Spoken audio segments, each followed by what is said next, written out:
Hej og velkommen alle deres dagens forelæsning. Jeg er begejstret for at have jer alle her, når vi udforsker et fængslende og ofte undervurderet emne, betydningen af at lære mytologi.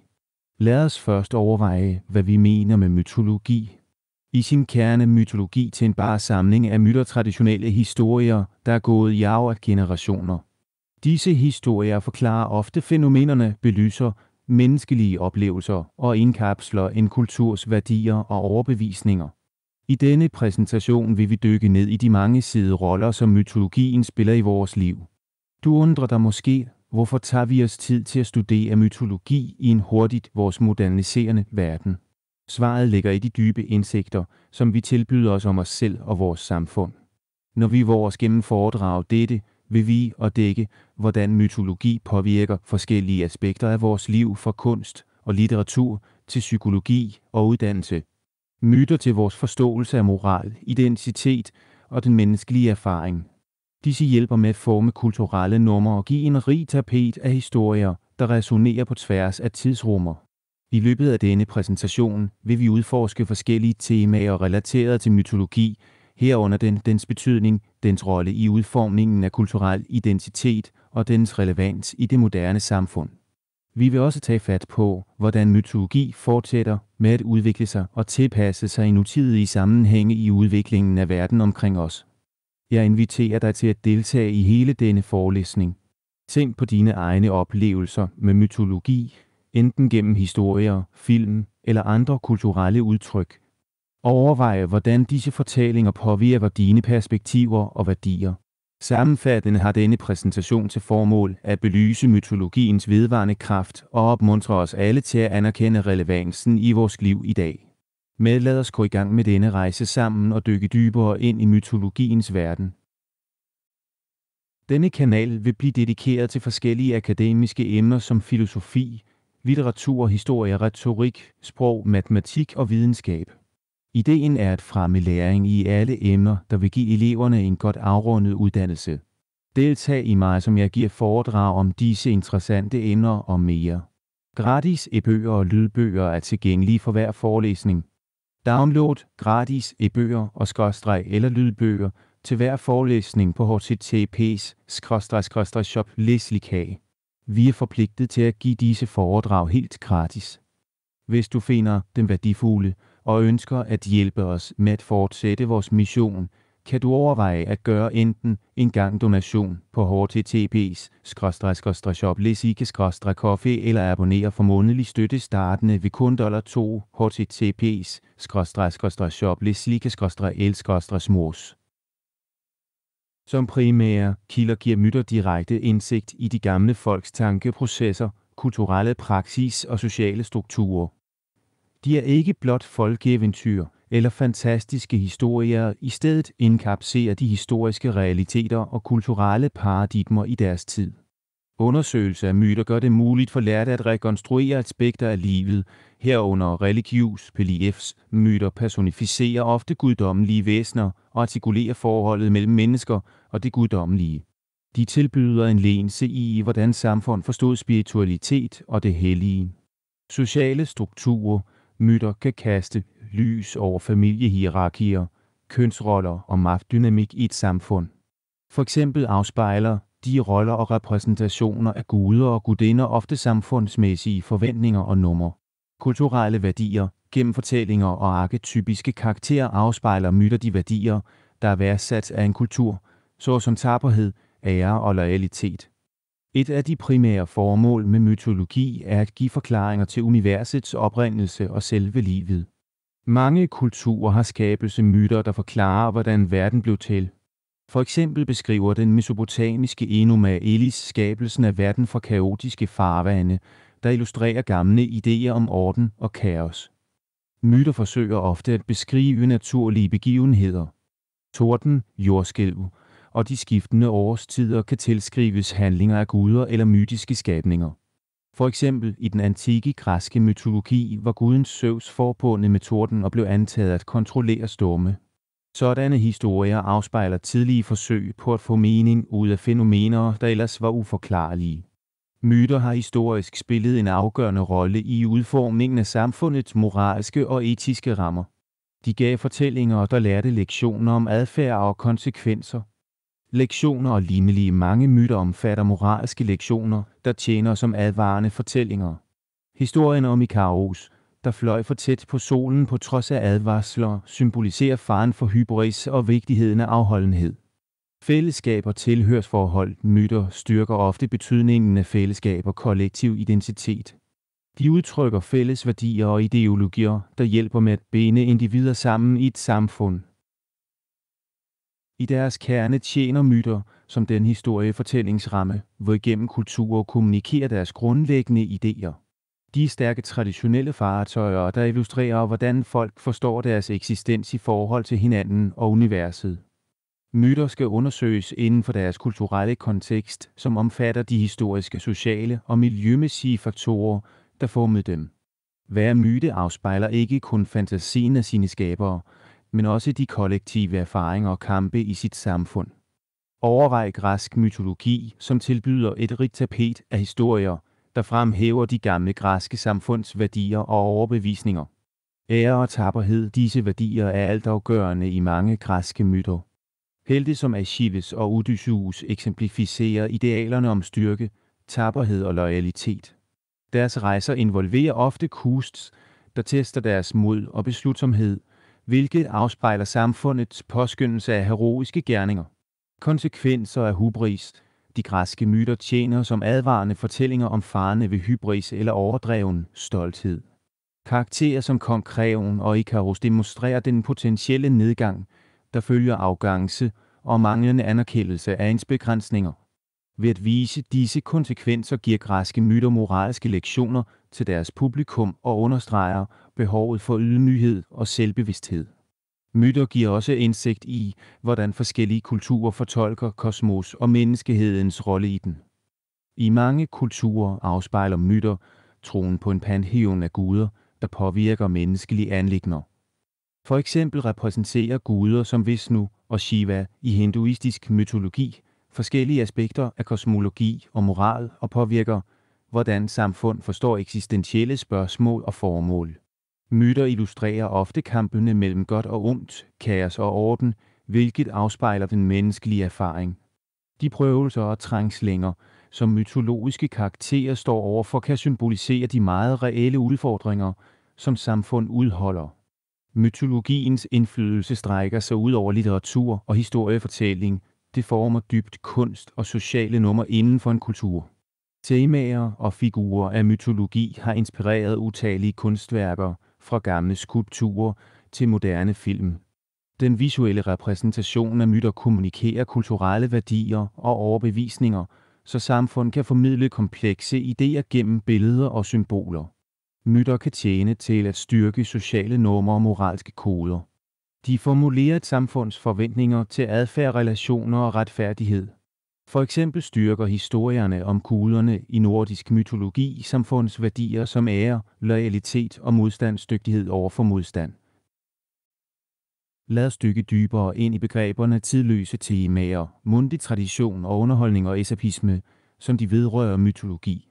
Hvert af disse elementer bidrager til den vedvarende virkning og relevans af mytologiske historier på tværs af kulturer og generationer. Mytologiske historier dykker ofte ind i grundlæggende menneskelige oplevelser og følelser og udforsker tidløse temaer, der resonerer på tværs af kulturer og epoker. Myter udforsker ofte romantisk kærlighed, familiære bånd og kompleksiteten af relationer. For eksempel fremhæver den episke kærlighedshistorie om Orpheus og Eurydice fra græsk mytologi de længder, man kan gå til for kærlighed, men også de tragiske konsekvenser af tab. Dette tema af kærlighed, både glædelige og smertefulde, ekoer gennem utallige kulturer. Mange myter omhandler temaet tab, enten gennem en helt stød, en elskedes afgang eller tabet af uskyld. Den sumerske myte om endernes afstandsning til underverdenen er en stærk fortælling om tab og dens dybe virkninger på liv og død, hvilket afspejler den fælles menneskelige frygt for at miste det, vi værner om. Myter fejrer ofte mod og tapperhed over for modgang. Heroes som Achilles og Beowulf eksemplificerer tapperhed, da de konfronterer formidable fjender og udfører skræmmende opgaver og inspirerer publikum til at omfavne modstandsdygtighed i deres eget liv. Temaet for ofre er fremtrædende i mange myter, hvor tegn opgiver noget værdifuldt for et større gode. Dette tema ses i historien om Promethøs, der trodser guderne for at bringe ild til menneskeheden og udholde stor straf for hans uselvelighed. Sådanne fortællinger fremkalder refleksion over betydningen af offer og dets moralske implikationer. Disse universelle temaer skaber forbindelser på tværs af kulturer, hvilket gør det muligt for mytologiske historier at resonere dybt med forskellige publikum.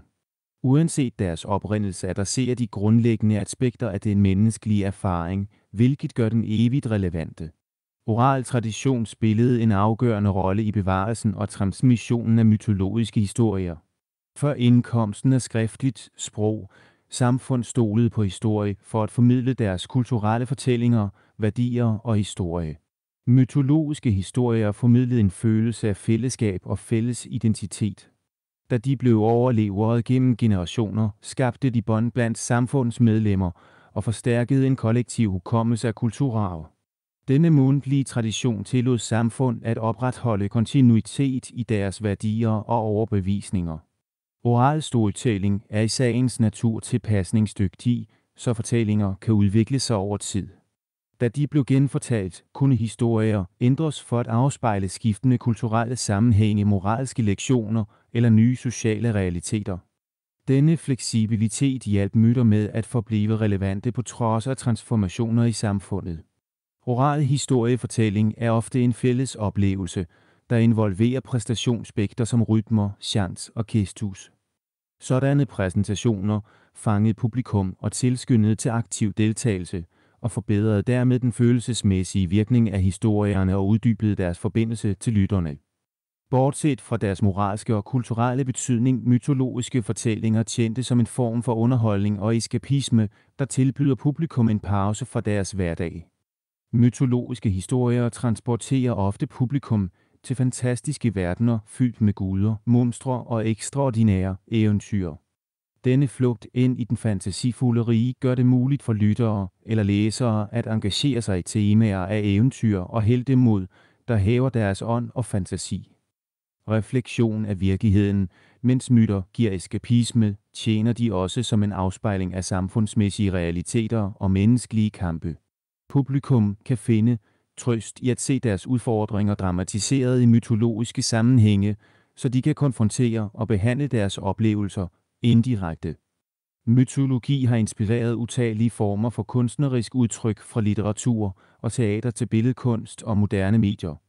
Disse tilpasninger og fortolkninger af mytologiske historier fortsætter med at engagere sig og underholde nutidige publikum og holde gamle fortællinger i live gennem nye kreative medier.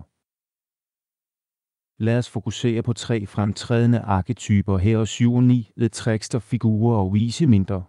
Hver af disse arketyper inkapslerer ikke kun betydelige mønstre af menneskelig erfaring, men bevarer også en stærk resonans i moderne kultur og personlig udvikling.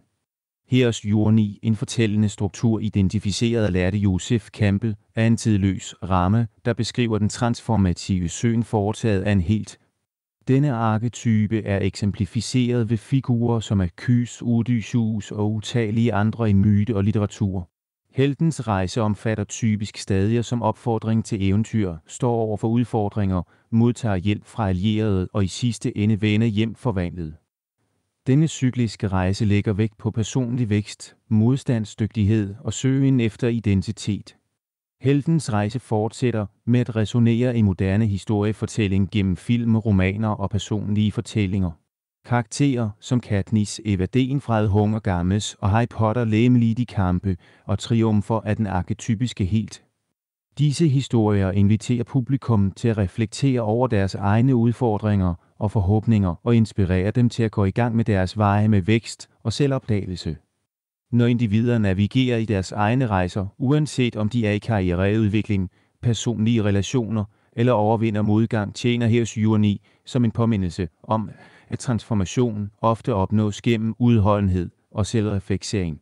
Arketypen forstærker ideen om, at alle har potentiale til at være en helt i sig selv. Trixen er en mangesidet figur, der findes i mange mytologiske traditioner, herunder Loke i nordisk mytologi og Anansi i vestafrikansk folklore.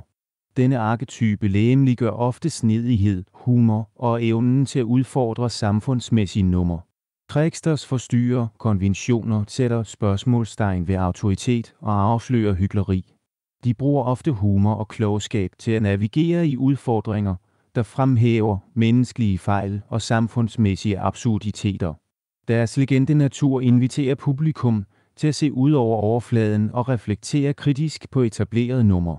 I dagens verden kan tricksterfigurer ses i forskellige former for medier, fra satire i litteratur og film til komikere, der udfordrer samfundsmæssige forventninger. Figurer som Jokeren i Batman-franchiseen eksemplificerer den komplekse karakter af trickster, der slører linjerne mellem helt og skurk, samtidig med at de giver kritiske kommentarer til samfundet. Tilstedeværelsen af tricksters minder os om vigtigheden af at stille spørgsmålstegn ved autoritet og status quo. Deres evne til at forstyrre systemer fremmer kreativitet og innovation og opfordrer enkeltpersoner til at tænke uden for etablerede rammer. I en verden i hastig forandring understreges denne arketypes relevans af behovet for tilpasningsevne, humor og modstandsdygtighed. Vise mænd er en afgørende arketype i mytologi og historiefortælling, der repræsenterer vejledning og viden. Denne karakter vises ofte på afgørende øjeblikke i en hels rejse, der giver visdom og støtte. Vise mænd varierer i form fra den kloge gamle troldmand som Gandalf i Ringenes Herre til erfarne lærere, der tilbyder livslektioner. De symboliserer vigtigheden af at lære af andre og værdien af mentorskab i personlig og faglig vækst.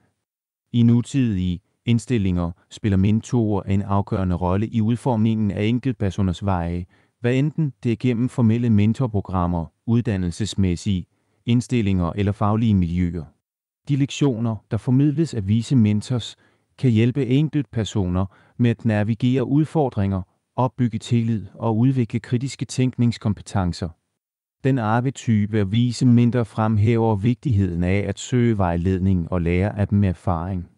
I en stadig mere kompleks verden nyder enkeltpersoner betydeligt godt af visdom fra mentorer, der kan give perspektiv, indsigt og opmuntrelse på deres rejser. Før indkomsten af skriftligt sprog var mundtlig tradition det primære middel til historie at sælge. Myter blev transmitteret som historier, sange og digte, hvilket skabte et rigt tapet af kulturarv. Orale traditioner var afhængige af forskellige historiefortællende teknikker, såsom gentagelse, rytme og rim, for at forbedre hukommelse og publikum engagement.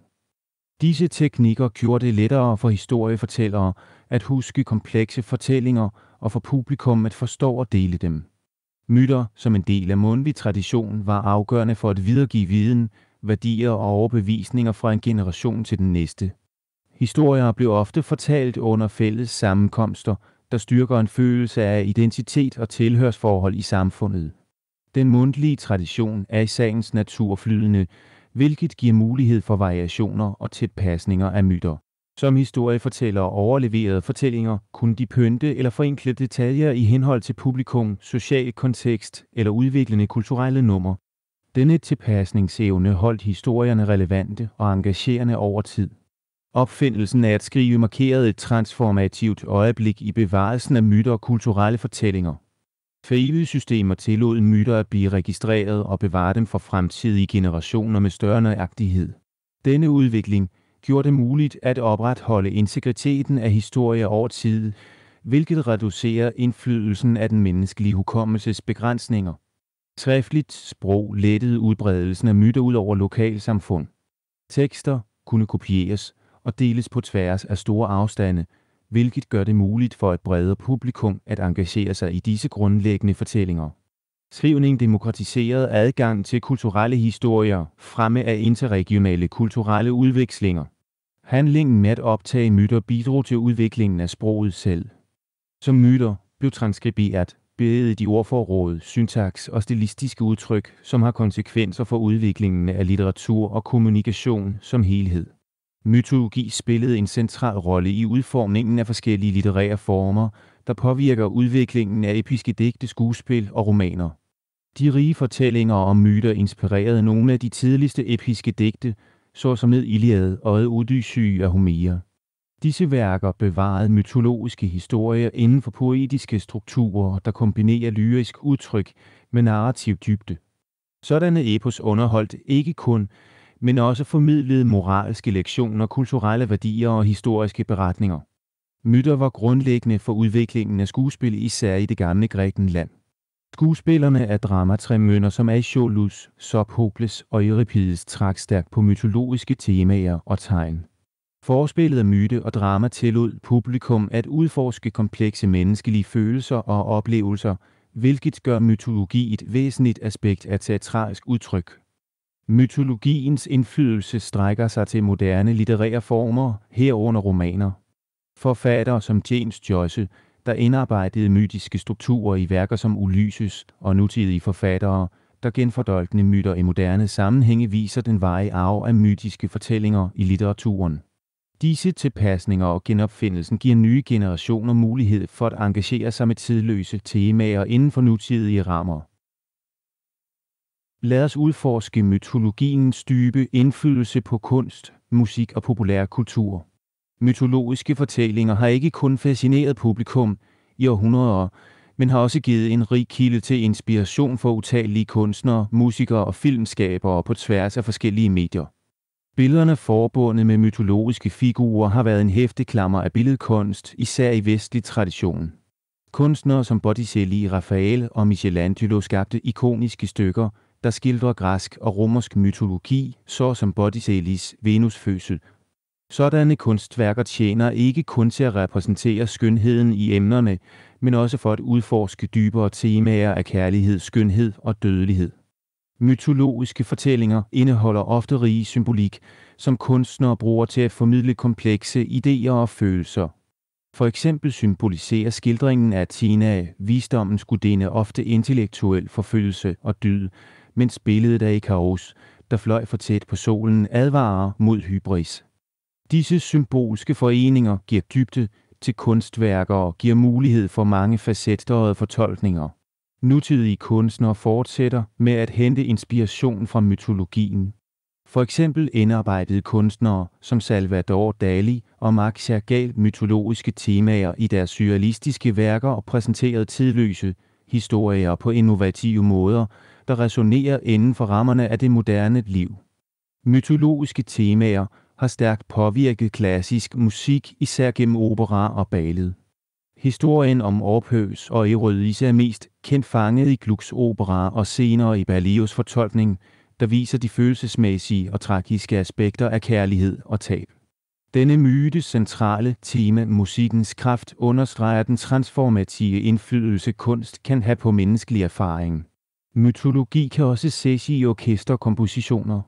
Debussys prælude af l'Apostrophe Prosmedidun farverne trækker på myten om Pan og fanger de frodige, pastorale kvaliteter forbundet med naturens gud.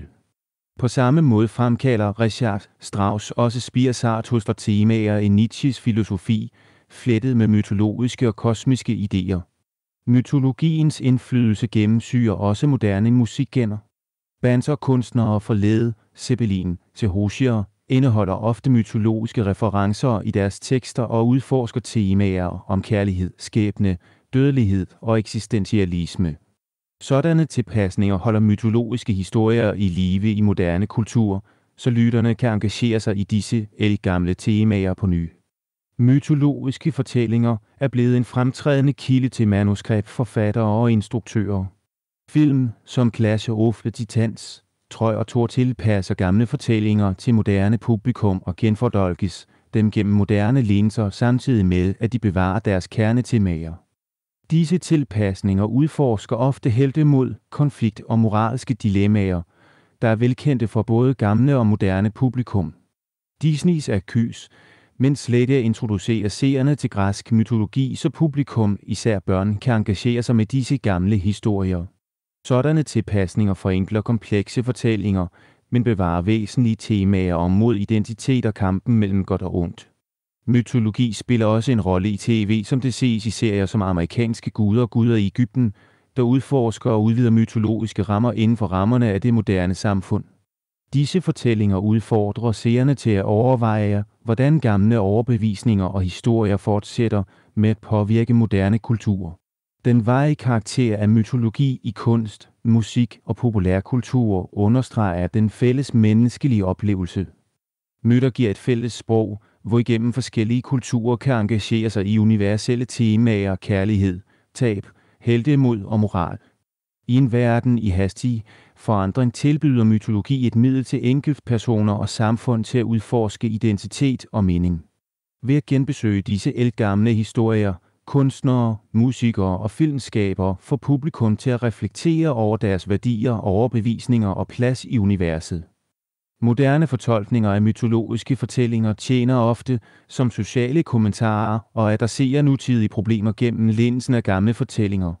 Denne brobygning af fortid og nutid tilskynder til kritisk diskurs om normer, traditioner og kollektive forhåbninger. Mytologi har dybt påvirket kunst, musik og populærkultur, der tjener som en uudtømmelig kilde til inspiration for kreative udtryk. Fra klassiske malerier, der skildrer tidløse historier, til nutidige filme, der genfortolker og genfremsyner mytologiske fortællinger, fortsætter disse temaer med at fange og resonere med publikum på tværs af generationer. Den symbolske rigdom af mytologiske fortællinger gør det muligt for kunstnere at udforske komplekse menneskelige følelser og oplevelser, mens musikere genfortolker disse fortællinger for at fremhæve deres følelsesmæssige dybde. Som mytologi fortsætter med at forme forskellige medier, forbliver det en væsentlig del af vores kulturelle bevidsthed, der afspejler vores fælles værdier, forhåbninger og kampe i en stadigt udviklende verden. Myter tjener ikke kun som fortællinger, der underholder, men også som dybgående refleksioner af de samfund, hvorfra de opstod. Ved at undersøge disse fortællinger kan vi samle indsigt i civilisationer, sociale overbevisninger og værdier samt historiske begivenheder og figurer. Mytologiske beretninger kaster ofte lys over, hvordan gamle civilisationer forstod deres oprindelse og udvikling. Mange kulturer har skabelsesmyter, der forklarer deres begyndelse og oprettelsen af deres samfund. For eksempel beskriver den egyptiske skabelsesmyte, hvordan guden Atum skabte verden fra kaos og etablerede grundlaget for det gamle egyptiske samfund og det syn på orden med apostrofat versus kaos isfed. Disse skabelseshistorier giver ikke kun indsigt i civilisationens oprindelse, men afspejler også dens værdier om harmoni, orden og det guddommelige. Græsk mytologi, især beretninger som den trojanske krig, giver rig indsigt i den politiske og sociale dynamik i det gamle Grækenland. Denne fortælling fortæller ikke kun historien om en legendarisk krig, men fremhæver også vigtigheden af ære, loyalitet og konsekvenserne af hybris i et samfund, der værdsatte disse værdier. Myten skaber en baggrund for at forstå, hvordan grækerne så lederskab, relationer og konflikt. Myter hjælper med at etablere kulturel identitet ved at forbinde nuværende samfund med deres fortid. De skaber en følelse af tilhørsforhold og kontinuitet, da fællesskaber betragter sig selv som en del af en større fortælling, der overskrider individuelle liv. Denne kulturelle ramme påvirker i sidste ende, hvordan gamle civilisationer forstod deres rolle i verden og deres forhold til det guddommelige. Mytologiske fortællinger afslører meget om de sociale værdier, overbevisninger og normer, der formede gamle kulturer. Myter koder ofte moralske lektioner, tabuer og samfundsmæssige forventninger. For eksempel fremhæver myten om Prometheus, der stjal ild fra guderne for at give til menneskeheden, temaer om oprør, udøvelse af viden og farne ved at overskride grænser. Denne myte afspejler samfundsmæssige værdier omkring lydighed, den guddommelige orden og konsekvenserne af trods. Myter illustrerer ofte de religiøse landskaber i gamle samfund. De ritualer og ceremonier, der er afbildet i myter, giver indsigt i tilbedelse, offerpraksis og samfundets forhold til dets guddomme. De mesoamerikanske myter omkring guddommen Quetzalcoatl afslører, hvordan disse samfund er guderbundet til landbrugspraksis og understreger den indbyrdes afhængighed mellem religion og det daglige liv. Myter giver også indsigt i kønsroller og samfundsmæssige hierarkier. Skildringen af figurer som Athena, gudinden for visdom og krigsførelse, giver kontekst for kvinders roller og indflydelse i gamle samfund. Undersøgelse af disse tegn kan afsløre kompleksiteten af kønsdynamik og de forventninger, der stilles til enkeltpersoner inden for en kultur. Mens mytologiske fortællinger måske ikke er præcise historiske regnskaber, indeholder de ofte elementer, der afspejler virkelige begivenheder og betydelige tal. Nogle myter inkorporerer historiske begivenheder, og analyse af disse relationer kan belyse den kulturelle hukommelse i et samfund. For eksempel afspejler den trojanske krig, mens den er gennemsyret af myte, sandsynligvis faktiske konflikter, der involverer bystater i det gamle Grækenland. Legenden tjener som et fortællende køretøj, der bevarer mindet om krigsførelse, alliancer og kompleksiteten af menneskelig interaktion. Mytologiske figurer indeholder ofte specifikke kulturelle idealer og historiske træk, der resonerer med publikum. Heroer som Achilles eller kong Arthur tjener som repræsentationer af deres respektive samfunds værdier, styrker og forhåbninger. Deres gerninger kan være baseret på historiske individer, hvis bedrifter blev udsmykket over tid, så vi kan udforske samværet af myte og historie. Forskere kan analysere den historiske kontekst af myter for at rekonstruere de forhold, hvorunder hvilke de blev skabt. For eksempel kan stigningen af det romerske imperium og den efterfølgende mytologi omkring dets grundlæggelse, som fortællingen om Romulus og Remus, give indsigt i ambitionerne, frygten og de sociale forventninger fra en ekspanderende civilisation. Lad os udforske mytologiens dybe indflydelse på religiøse og åndelige traditioner med fokus på religiøs symbolik, kosmologiske begreber og moralsk og etisk vejledning. Hvert af disse elementer illustrerer den varige forbindelse mellem myter og de grundlæggende aspekter af forskellige religiøse praksis og overbevisninger. Mange religiøse symboler og ritualer kan spore deres oprindelse tilbage til gamle myter, der inkorporerer temaer og tegn, der har formet åndelige overbevisninger gennem historien. For eksempel har det kristne kors, som symboliserer korsfæstelsen af Jesus Kristus, sine rødder i den romerske udøvelse af henrettelse, men dens bredere symbolisering af lidelse, ofre og forløsning, ekkoer temaer, der findes i tidligere myter om død og opstandelse som Osiris i egyptisk mytologi eller historien om Dionysus i græsk mytologi. Disse forbindelser fremhæver, hvordan religiøse symboler ofte udvikler sig fra tidligere mytologiske fortællinger. Mange ritualer i forskellige trostraditioner stammer fra mytologiske historier. For eksempel involverer det hinduistiske ritual af puja-dyrskab ofte tilbud til guddomme, der afspejler mytologiske fortællinger, der understreger relationer mellem de guddommelige og tilbedere informeret af gamle historier. Myter tjener til at berige betydningen af religiøse symboler og tilføje lag af fortolkning og kulturel betydning. Repræsentationen af slangen i både Adams og Evas bibelske beretning og i forskellige kulturers mytologi symboliserer ofte dumhed, visdom, transformation og fare og illustrerer symbolismens mangesidede natur på tværs af forskellige religioner. Myter giver ofte omfattende rammer for forståelsen af universets oprindelse, skabelse og menneskelig eksistens, udformning af de kosmologiske synspunkter af forskellige religiøse traditioner. Mange religioner har skabelsesmyter, der forklarer, hvordan verden og menneskeheden opstod. For eksempel i Genesis, den bibelske skabelsefortælling, beskriver Gud skaber verden i 6 dage. På samme måde involverer den hinduistiske skabelsesmyte det kosmiske væsen Vishnu, der skaber universet fra det oprindelige vand. Disse fortællinger forklarer ikke kun oprindelsen, men afspejler også deres respektive kulturers overbevisninger og værdier. Myter skildrer ofte universets struktur og inkorporerer idéer om himmel, jord og underverdener. Den græske myte om kosmos, som afbildet af Hesiod i Theogony, etablerer relationer mellem guder, titaner og mennesker, der skitserer et verdensbillede, der påvirker forskellige vestlige religiøse overbevisninger. Myter adresserer ofte spørgsmålet om menneskehedens plads i kosmos. For eksempel beskriver nordisk mytologi mennesker, der skabes fra træer af guderne Odin, Vili og Ve, der understreger sammenhængen mellem naturen og guddommeligheden. Sådanne fortællinger skaber en ramme for at forstå menneskelig eksistens inden for en større kosmisk orden, som resonerer gennem forskellige religiøse lærdomme. Mytologiske fortællinger har historisk formidlet moralske lektioner og etiske principper, der formede adfærd og samfundsmæssige værdier i både gamle og moderne sammenhænge. Myter tjener som køretøjer til at formidle moralsk vejledning. For eksempel illustrerer den græske myte om kong Midas, der ønskede evnen til at gøre alt, hvad han rørte ved, i sidste ende farende ved grådighed og vigtigheden af at værdsætte, hvad man har. Lignende moralske lektioner resonerer i religiøs lære, hvor adfærd dydigt ofte understreges. Mange religiøse traditioner anvender mytlignende lignelse til at formidle etiske principper. Jesu lære indeholder ofte historiefortælling, der afspejler mytisk struktur og formidler dybe moralske sandheder som betydningen af medfølelse og ydmyghed, der også resonerer gennem mytologiske fortællinger.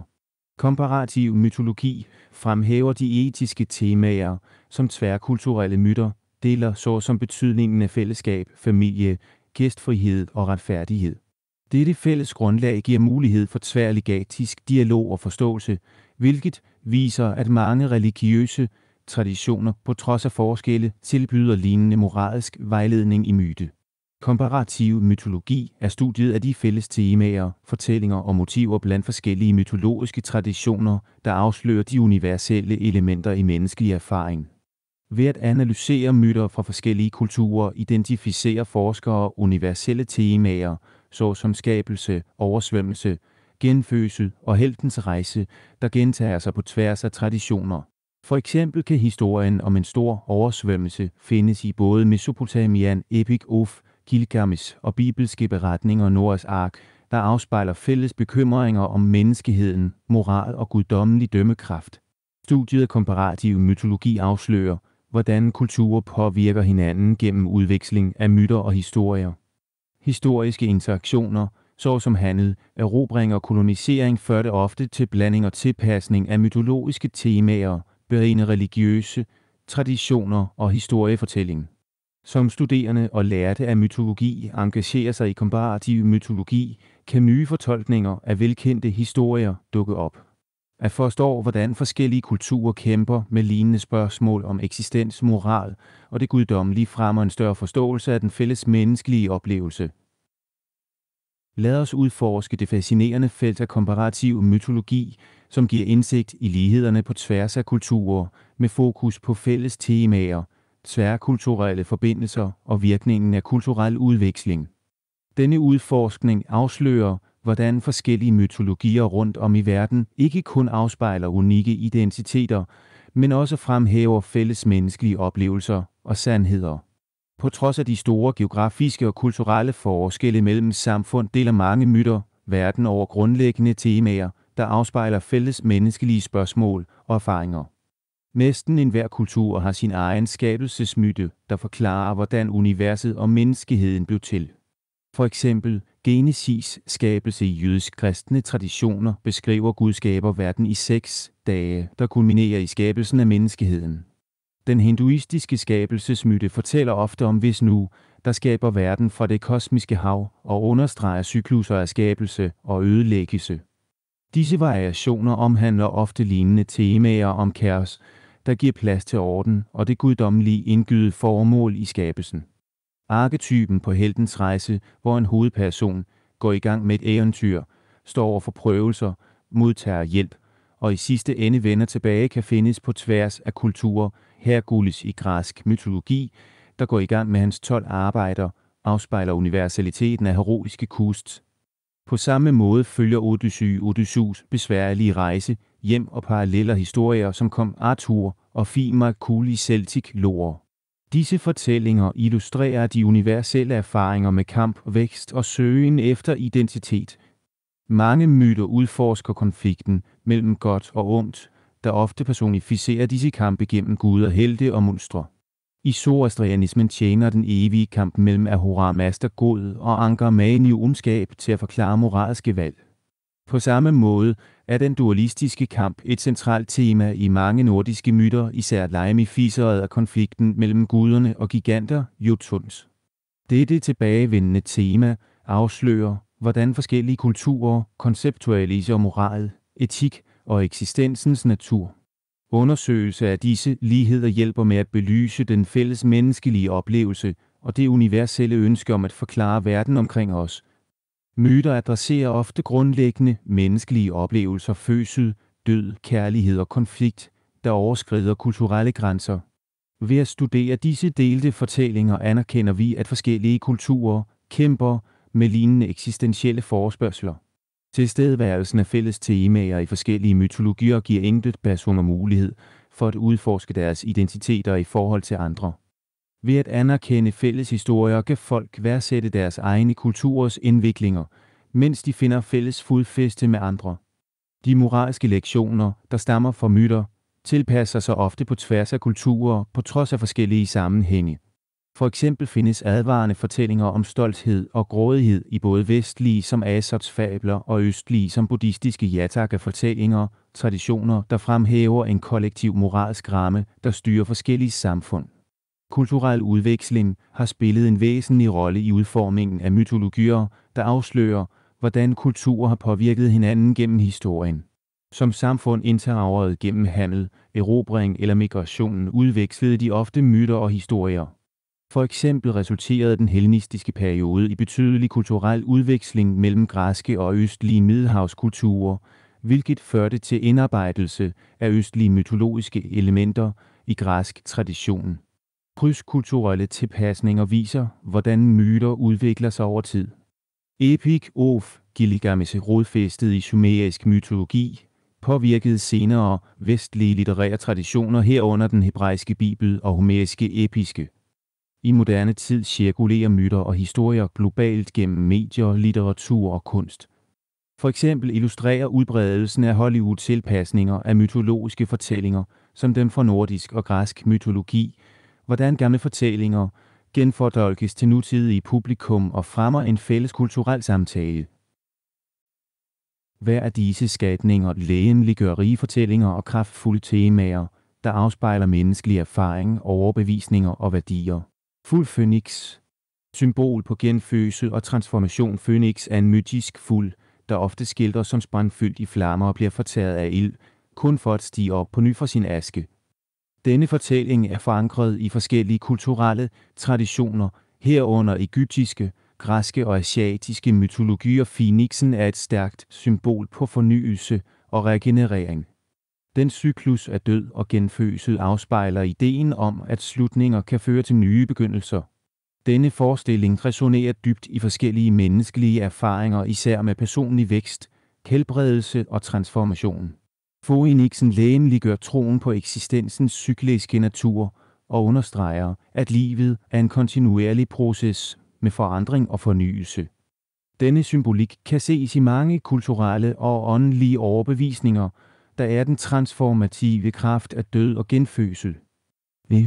Symbol på renhed og åndelig kraft. Enhjørningen er ofte portrætteret som en hestlignende væsen med et enkelt spiralhorn på panden, forbundet med renhed, nåd og skønhed. Det forekommer i forskellige mytologier og folklore, især inden for europæiske traditioner. Enhjørningen er traditionelt forbundet med renhed og kyskhed. Det er ofte afbildet som et væsen, der kun kan tæmmes af en jomfru, der repræsenterer uskyldens idealer og den naturlige verdens forbindelse til menneskelig dyd. Udover sin fysiske skønhed, enhjørningens hund menes at holde magiske egenskaber og i stand til at rense vand og helbrede lidelser. Dette forbedrer sin rolle som et symbol på guddommelig nåde og spiritualitet, der legemliggør forbindelsen mellem det jordiske og det himmelske. Dragedragerne er potente mytologiske væsener, der findes i forskellige kulturer over hele verden, fra den europæiske ildåndende drage til de velvillige, kloge drager af asiatisk mytologi. Deres repræsentationer spænder fra frygtindgydende dyr til kloge beskyttere. Drager symboliserer ofte magt, styrke og magt. De kan repræsentere formidable udfordringer i heltefortællinger, legemliggøre de modgang, der skal konfronteres og overvindes for at opnå storhed. Drager legemliggør også dualitet. Mens de kan være destruktive kræfter at skabe ravage i fortællinger, kan de også repræsentere skabelse og transformation. Den kinesiske drage symboliserer lykke og velstand. Denne kompleksitet afspejler menneskelige følelser og erfaringens paradokser. Den havfrue. Symbol på skønhed og mysterie. Havfruer, ofte afbildet som halvkvinde, halvfisk væsener, er fremherskende i folklore af mange kulturer. De er normalt forbundet med havet og legemliggør ofte havets mysterier. Havfruer symboliserer forbindelsen mellem land og hav og legemliggør den menneskelige naturs dualitet, vores jordiske eksistens og vores længes efter det ukendtes mysterier. De overskrider grænser, der repræsenterer både skønhed og fare. Havfruer er ofte portrætteret som fortrydvæsener. Hvis sange kan lokke sejlere til deres dommedag, symboliserer den naturlige verdens tiltrækningskraft og fare. Gennem denne fortælling afspejler de både havets vidunder og uforudsigelighed og tjener som en påmindelse om naturens ukontrollable kræfter. Disse skabninger tjener ikke kun som fascinerende elementer i mytologi, men også som spejle, der afspejler vores forhåbninger, frygt og virkelighedens komplekse natur. Ved at udforske deres symbolske betydning får vi dybere indsigt i den menneskelige oplevelse og de tidløse historier, der fortsætter med at forme vores kultur. Mytologi giver et frugtbart grundlag for kreativitet og inspiration, samt at undersøge deres indflydelse på tværs af forskellige kunstneriske udtryk. Vi vil også berøre vigtigheden af at aflive myter og misforståelser. Myter præsenterer et stort udvalg af figurer, indstillinger og temaer, der kan sætte gang i nye idéer og inspirere kreativitet. Historierne om guder, helte og mytiske skabninger tilbyder forfattere og kunstnere et væld af materiale at trække på og opmuntre dem til at udforske komplekse følelser, moralske dilemmaer og fantastiske verdener. Mange myter beskæftiger sig med identitet, transformation og den menneskelige erfaring opmuntrer kunstnere til at udforske disse temaer i deres egne værker. For eksempel resonerer fortællinger om metamorfose som dem, der findes i Ovids Metamorphoses, hvor tegn gennemgår fysiske eller åndelige transformationer dybt med temaer om personlig forandring og selvopdagelse. Mytologiske fortællinger slører ofte linjerne mellem virkelighed og fantasi, inviterer publikum til at forestille verdener, hvor det umulige bliver muligt og logik giver plads til undren. Denne følelse af intriger og mulighed antænder fantasien og driver kreativitet i forskellige kunstneriske former. Fra gamle skulpturer som dem af græske guder til renæssancemalerier, der skildrer mytologiske temaer som Botticellis The Beard of Venus, har mytologi længe tjent som en grundlæggende kilde til inspiration for kunstnere.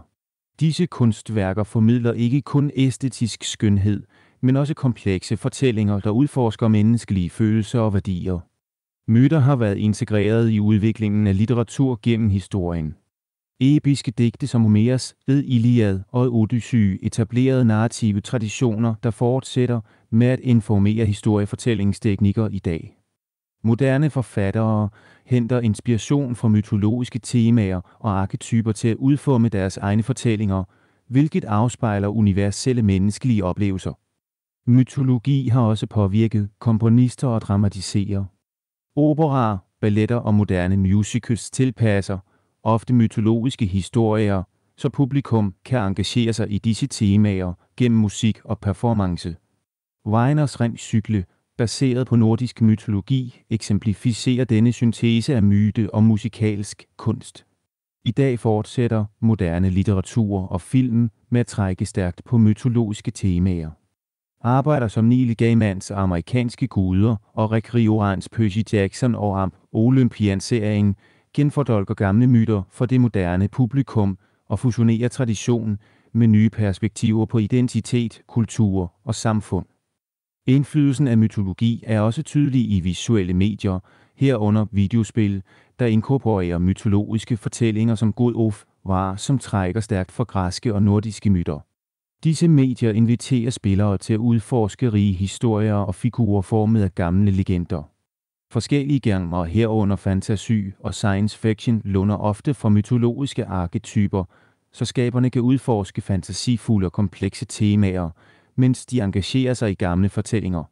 Denne blanding inviterer til nyfortolkninger af traditionelle myter og afdækker nye betydninger og relevans i nutidige sammenhænge. Mens mytologi er en frugtbar grund for kreativitet, er det også vigtigt at skelne myter fra fakta. Mange myter opstår fra kulturelle fortællinger, der adresserer menneskelig frygt, værdier og forhåbninger, men de kan også udbrede misforståelser, der kan overskygge vores forståelse af historie eller videnskab. At engagere os kritisk med mytologi giver os mulighed for at værdsætte dens kunstneriske og kulturelle betydning, samtidig med at vi anerkender forskellene mellem mytologiske fortællinger og historiske sandheder. At uddanne os selv og andre om myternes oprindelse og roller øger vores forståelse af deres plads i samfundet. Ved at aflive myter og misforståelser styrker vi os med viden og fremmer informerede diskussioner, der giver genlyd på tværs af områder som antropologi, litteratur og psykologi. Denne proces øger vores påskyndelse af kompleksiteten af menneskelig tænkning og kreativitet. Gennem denne udforskning anerkender vi mytologiens iboende værdi i at forme vores kollektive fantasi, samtidig med, at vi opretholder betydningen af tankevækkende fortolkning i forståelsen af verden omkring os. Forståelse af disse misforståelser hjælper med at belyse den sande værdi af mytologi i moderne kultur og menneskelig tænkning. Mytologi, som færøsk tales for children miskonception, en udbredt tro er, at mytologi kun er en samling af enkle eventyr, designet til børns underholdning. Virkelighed i skarp kontrast er mytologiske fortællinger meget mere nuancerede og komplekse. De omfatter ikke kun rige fortællinger, der involverer guder, helte og skabninger, men også dybe filosofiske refleksioner over eksistens, moral og menneskelig natur.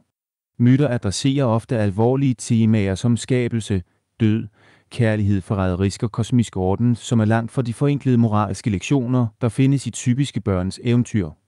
Eksempler: den græske myte om Prometheus udforsker temaerne for trods mod guddommelig autoritet og det komplicerede forhold mellem menneskeheden og viden. Sumerian Epic of Gilgamesh, en af de tidligste kendte litterære værker, beskæftiger sig med venskab, den menneskelige tilstand og søgen efter udødelighed. Mytologi som forældet og irrelevant miskonception. Nogle antager, at mytologi er et levn fra fortiden, der mangler relevans i vores moderne, videnskabelige tidsalder. Virkelighed, dette synspunkt, overser mytologiens dybe indflydelse på moderne kultur, litteratur, psykologi og menneskehedens forståelse af sig selv. Mytologiske temaer, som heltens rejse, forvandling og moralske dilemmaer, forbliver dybt indgroet i moderne fortællinger, fra film og litteratur til reklame og psykologiske teorier. Eksempler: superheroer i tegneserier og film legemliggør ofte mytologiske arketyper. For eksempel kan Superman sammenlignes med Hercules, mens Wonder Woman afspejler egenskaberne fra gamle krigegudinder. Disse karakterer trækker på ældgamle fortællinger og gentager mytiske temaer om helte mod offer og retfærdighed. Filosofiske diskussioner vender ofte tilbage til mytologiske idéer for at udforske spørgsmål om eksistens, etik og den menneskelige tilstand. For eksempel påvirker Joseph Campbells diskussioner om heltens rejse moderne historiefortælling og selvtilståelse. Universelle temaer og budtyper. Misforståelse. En anden misforståelse er, at myter er unikke for deres kultur og undlader at kommunikere universelle temaer, der deles på tværs af forskellige samfund. Virkelighed faktisk afspejler mange myter fælles temaer og arketyper, der resonerer på tværs af kulturer, hvilket viser, hvor indviklede menneskelige oplevelser er indbyrdes forbundne, uanset geografiske eller historiske forskelle. Eksempler: heltens rejse, som studeret af Campbell, vises i mange kulturer fra eventyr af Odysseus i det antikke Grækenland til den moderne saga om Luke Skywalker i Star Wars. Oversvømmelsemyter kan findes rundt om i verden, tænkt på Noahs ark i de abrahamitiske traditioner, Epic of Gilgamesh og den hinduistiske myte om Manu. Hver fortæller en lignende fortælling om ødelæggelse og genfødsel, taler til fælles menneskelige bekymringer om moral, overlevelse og fornyelse. Myter som historiske og kulturelle dokumenter. Misforståelse. En yderligere misforståelse er, at myter er rent fiktive historier, der kan afvises som uvæsentlige. Virkelighed. Myter har betydelig historisk og kulturel værdi, der tjener som vinduer ind i de gamle civilisationers overbevisninger, værdier, praksis og bekymringer. De giver kontekst for at forstå, hvordan samfund kæmpede med eksistentielle spørgsmål og udviklede deres verdenssyn.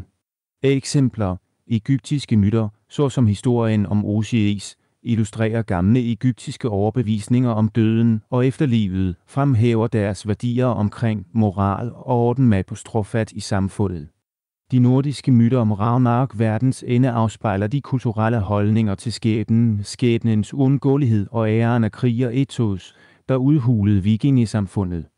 At anerkende, at mytologi ikke blot er børns fortællinger eller irrelevante relikanier, giver os mulighed for at værdsætte dens rige tapet af temaer, dens vedvarende indflydelse på kulturen og dens væsentlige rolle i at udforske grundlæggende menneskelige oplevelser.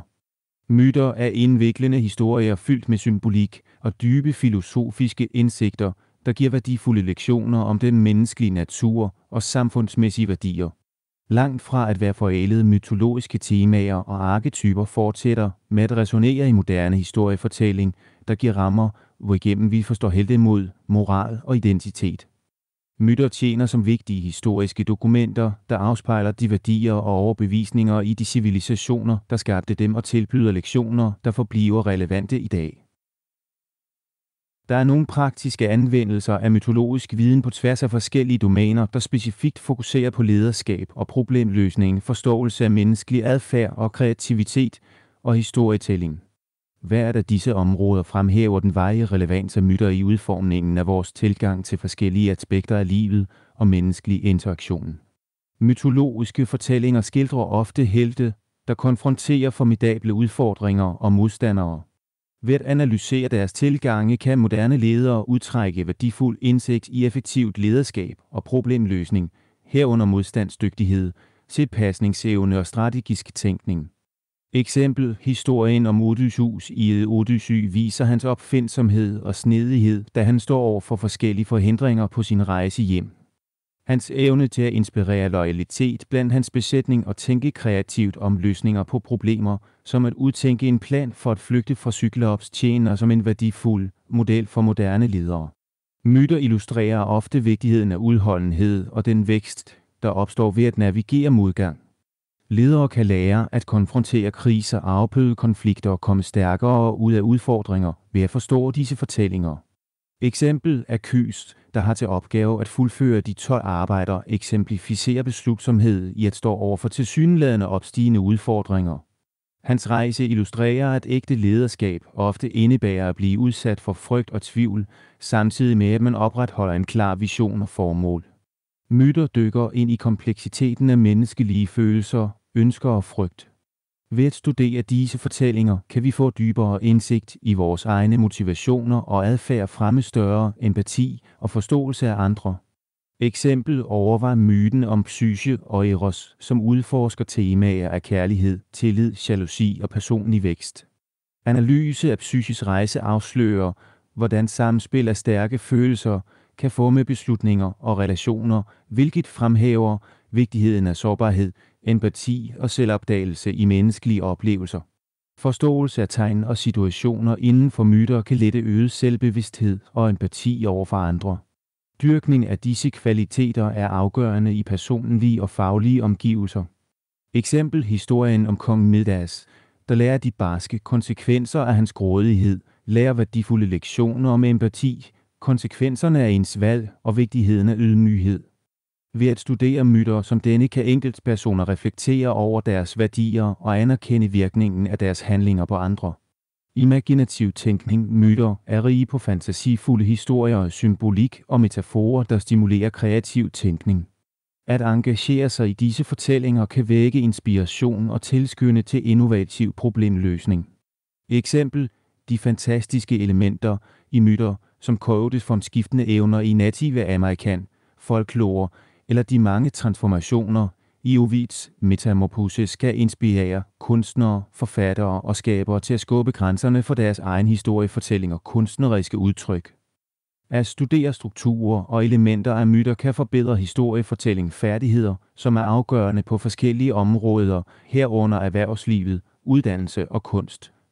Eksempel: den klassiske helhedsrejseramme, som formuleret af Joseph Campbell, giver en overbevisende narrativ struktur, der kan anvendes i moderne historiefortælling, fra at skrive romaner til at skabe engagerende præsentationer. Forståelse af denne fortællingsbue giver enkeltpersoner mulighed for at skabe mere engagerende og virkningsfulde historier. Myter inkapsulerer ofte universelle temaer og arketyper, der beriger vores forståelse af menneskelige oplevelser og de forskellige måder, hvorpå kulturer fortolker deres eksistens. Eksempel: heltenarketype, repræsenteret ved figurer som Gilgamesh eller Frodo Baggins, tjener som en linse, hvorigennem vi kan undersøge vores rejse i livet, forbedre vores forståelse af personlige transformationer og fælles menneskelige fortællinger. Lad os afslutte dette foredrag med at fortælle om de måder, hvorpå mytologiske traditioner er blevet bevaret og videregivet gennem generationer med fokus på mundtlig historiefortælling, skriftlige optegnelser og moderne medier. Hver af disse former for transmission spiller en afgørende rolle for at sikre kontinuiteten og relevansen af myter i den moderne kultur. I århundreder blev myter primært transmitteret gennem mundtlig historiefortælling. Historiefortællere i forskellige kulturer ville samle fællesskaber for at dele fortællinger, fyldt med eventyr, moralske lektioner og kulturelle værdier, der afspejler deres samfunds overbevisninger og erfaringer. Oral storytelling involverede forskellige teknikker, såsom gentagelse, rytme og dramatisk udtryk, for at fange publikum og hjælpe hukommelsesopholdning. Denne dynamiske metode til at dele historier bevarede ikke kun indholdet af myter, men engagerede også en følelse af fællesskab og kollektiv identitet. Da myter blev videregivet mundtligt, tilpassede de sig ofte til publikums kontekst og historiefortællerens kreative input, der giver mulighed for variationer, der holdt fortællingerne friske og relevante. Denne fluiditet sikrede, at myterne kunne skræddersys til at passe til de kulturelle og sociale forandringer over tid. Oral historiefortælling spillede en afgørende rolle i at fremme fællesskabsbånd og kulturel identitet. Myter ville ofte engagere sig med lokale legender, forfædres fortællinger og fælles historier, hjælpe enkeltpersoner med at forbinde med deres arv og styrke en følelse af at høre til i deres samfund. Opfindelsen af at skrive markerede et transformativt skift i bevarelsen af myter. Tidlige civilisationer, såsom sumerianerne, egypterne og grækerne, begyndte at dokumentere deres mytologiske fortællinger og sikrede, at disse historier kunne bevares for fremtidige generationer. Myter blev indskrevet på materialer som lertavler, papyrus og senere pergam. For eksempel blev Epic of Gilgamesh optaget på kuniform tabletter, hvilket gjorde det muligt for dens indflydelse at udholde gennem historien. Skriftlige optegnelser gjorde det muligt for myter at blive formidlet ud over lokaliseret samfund og nå bredere publikum. Denne tilgængelighed muliggjorde den tværkulturelle udveksling af idéer og historier og fremmer forbindelser mellem forskellige civilisationer. Da myter blev oversat til andre sprog og indarbejdet i forskellige kulturelle sammenhænge, udviklede de sig, men bevarede deres kernetemaer og styrkede den menneskelige erfarings universalitet. Dokumentationen af myter lagde grunden til udviklingen af litteratur, der påvirker episk poesi, drama og filosofiske tekster. Værker som Homers Iliad og Odyssey omfatter ikke kun mytiske historier, men tjener også som grundlæggende tekster i vestlig litterær tradition. I dag fortsætter myter med at trives gennem litteratur, fra genfortællinger og tilpasninger af gamle myter til nye værker inspireret af mytologiske temaer. Forfattere trækker ofte på mytologiske elementer for at skabe moderne fortællinger og holde disse gamle fortællinger i live for nye generationer. Moderne fortolkninger af myter, såsom Rick Riordan's Percy Jackson og Amp Olympians, gør gamle historier tilgængelige og engagerende for yngre publikum, hvilket sikrer deres fortsatte relevans. Film- og tv-industrien har omfavnet mytologi, hvilket resulterer i mange tilpasninger og originale produktioner, der trækker på mytologiske temaer og tegn. Film som Troy, Wonder Woman og animerede funktioner som Disneys Hercules genfortolker disse gamle fortællinger for nutidens publikum. Det visuelle medium giver mulighed for dynamisk historiefortælling, der bringer myter til live på måder, der engagerer moderne seere, hvilket får ældgamle fortællinger til at føle sig øjeblikkelige og relevante. Opstigningen af internettet har gjort det muligt for myter at nå et endnu bredere publikum gennem online-platforme, blogs, podcasts og sociale medier. Denne tilgængelighed tilskynder til diskussioner, analyser og kreative nyfortolkninger af myter, der fremmer engagement med disse fortællinger. Den digitale tidsalder giver mulighed for tværkulturel udveksling, hvor enkeltpersoner kan dele og udforske mytologier fra forskellige kulturer, hvilket øger påskyndelsen for mangfoldigheden af historier og temaer rundt om i verden.